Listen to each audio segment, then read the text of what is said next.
اے نبی، اللہ تم کو اور مومنوں کو جو تمہارے پیرو ہیں کافی ہے۔ اے نبی، مسلمانوں کو جہاد کی ترغیب دو۔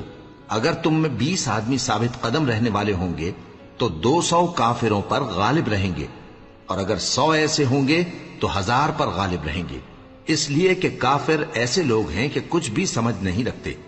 اب اللہ نے تم پر سے بوجھ ہلکا کر دیا اور معلوم کر لیا کہ ابھی تم میں کسی قدر کمزوری ہے، پس اگر تم میں 100 ثابت قدم رہنے والے ہوں گے تو وہ 200 پر غالب رہیں گے، اور اگر 1000 ہوں گے تو اللہ کے حکم سے 2000 پر غالب رہیں گے، اور اللہ ثابت قدم رہنے والوں کا مددگار ہے۔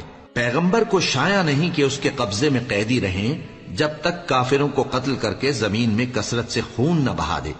تم لوگ دنیا کے مال کے طالب ہو اور اللہ آخرت کی بھلائی چاہتا ہے، اور اللہ غالب ہے، حکمت والا ہے۔ اگر اللہ کا حکم پہلے نہ ہو چکا ہوتا تو جو فدیہ تم نے لیا ہے اس کے بدلے تم پر بڑا عذاب نازل ہوتا۔